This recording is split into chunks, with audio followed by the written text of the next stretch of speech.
nosotros estamos viendo con mucha preocupación, con mucha incertidumbre principalmente, algo que ya lo veníamos tratando de hacer conocer durante todo el año pasado, con los profes, con los directivos, con muchas autoridades. Y, lamentablemente, como a veces sucede, no todos entienden la gravedad de esto, de lo que ha sucedido, porque desde el año 2005 tenemos una ley de educación técnico profesional que hace una distribución de fondos para la educación técnica, agrotécnica y la formación profesional, y que esa distribución no es discrecional. Hay un coeficiente que le toca a cada institución en función de su matrícula, del lugar donde está y demás. Entonces no dependemos de una distribución discrecional, sino que es un reparto federal y equitativo de los fondos. Ujú. Eso nos da previsibilidad y tranquilidad, como hablábamos allá por octubre cuando estuvimos en los estudios, ¿no? Ujú. ¿Cuándo nace este beneficio para las escuelas técnicas y agrotécnicas?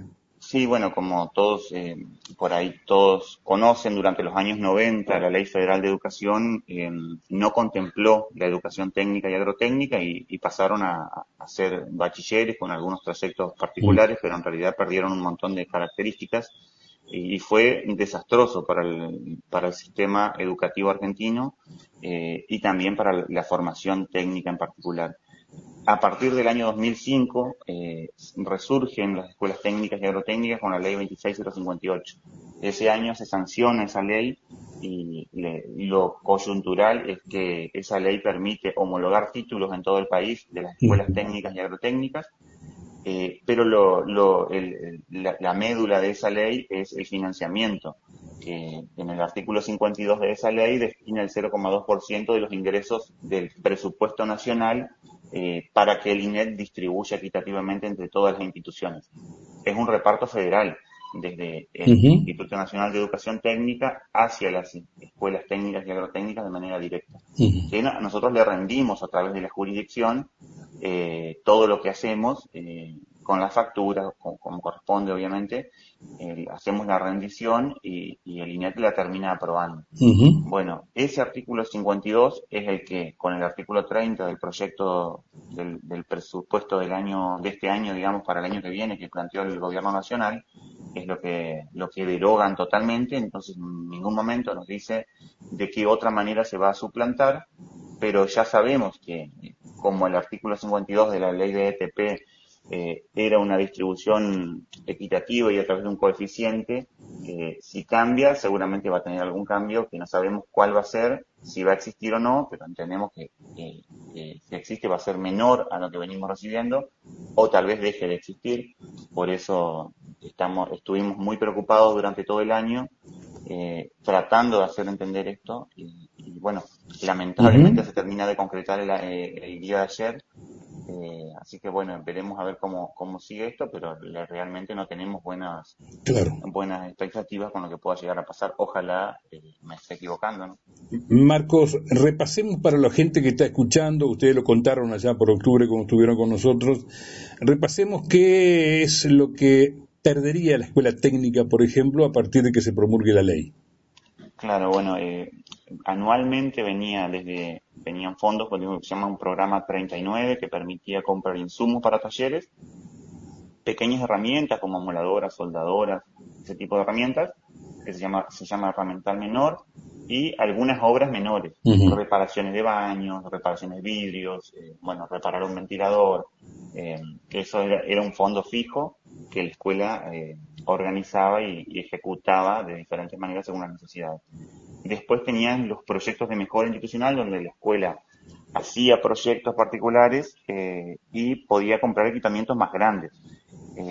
Por ejemplo, si querés comprar un torno, una bloquera, una hormigonera, o sea, herramientas un poco más grandes, máquinas y herramientas más grandes. Y después tuvimos hasta el año 2023 otro programa que era Forjar, que también era un aporte para equipamiento más que nada tecnológico. También teníamos un aporte especial para equipar residencias, que nosotros contamos, somos la única escuela en federal que tiene residencia, y ese aporte nos ha permitido comprar bueno, los aires acondicionados, el equipamiento de la cocina, mejorarlo, claro. bueno, diferentes equipamientos para la residencia. Eh, y después teníamos también un aporte específico para la conectividad, que en nuestro caso lo estábamos ejecutando para la conectividad de la escuela. Así que bueno, eso es lo directo que ya no sabemos cómo se irá a dar. Calculamos que ya no va a existir todo eso. Ujú.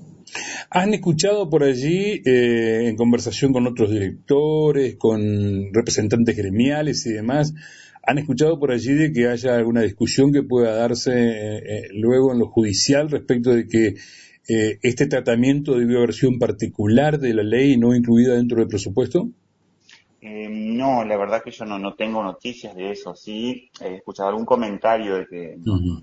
no podría avanzar de esa manera, pero la verdad que yo por ahí no estoy interiorizado en esa parte que me estás comentando. Ujú. Bueno, ojalá se pueda dar una otra Ujú. reversión de esto que ha pasado, porque yo considero que sostener la ley 26.058 es fundamental para las escuelas técnicas y agrotécnicas. Esto que pasó ayer es un retroceso enorme, eh, porque volvemos a lo que ya pasó una vez, y lamentablemente muchas personas que ayer fueron y votaron en el Senado, también pasó en diputados, como estabas comentando vos hoy, no fueron capaces de entender la Claro. realidad y de la importancia de lo que ha pasado.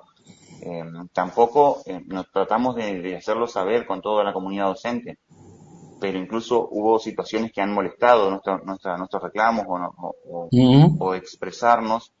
No siempre ha sido muy bien recibido por todas las autoridades y entonces eso también preocupa.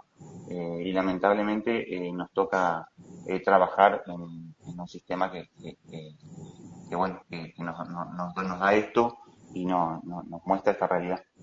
Marco, la última. ¿Tenés en tu cabeza en números lo que se pierde por año, por ejemplo? Y yo en números podría darte de nuestra escuela, que es lo Ajá. que manejamos, que es lo que tenemos. Sí, sí.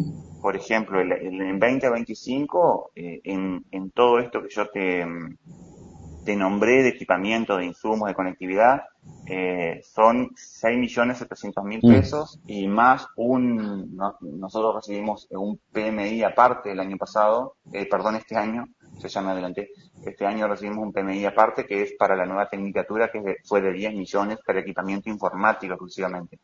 Pero como eso es particular para nuestra escuela porque incorporamos una nueva tecnicatura. Ujú. Pero bueno, así en 2024 también 6 millones y medio, en 2023 Mm. fueron 7 millones y medio, en 2022 algo similar. Los fondos han ido disminuyendo, eso es cierto.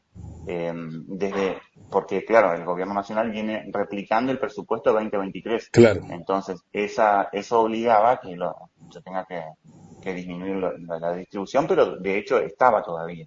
Lo preocupante es que a partir de ahora no está más. Y la comunidad educativa, los papás, los chicos deberán saber en el futuro, estamos ahora entrando en vacaciones, pero deberán saber en el futuro que se presentará una situación distinta y que habrá que ver cómo se consiguen los recursos para seguir adelante de alguna otra manera, ¿no? Sí, eso anoche, ayer a la tarde, cuando estamos charlando con colegas, cuando se dio esta situación, bueno, planteamos esto. De otro lado tendremos que sacar los recursos, porque en realidad la escuela técnica debe seguir funcionando. Ahora también vemos que tampoco es justo porque hay personas o hay familias que se les será más fácil conseguirlos y a otros no. Entonces, esa igualdad se está perdiendo, ese carácter igualitario que plantea la Ley de Educación Nacional y que intenta también, se replica en la Ley de Educación Técnica. Cuando uno empieza a decir tenemos que pedir fondos o aportes a los estudiantes, a las familias, las situaciones no son iguales para todos, obvio, Claro, sabemos eso. naturalmente, sí, sí.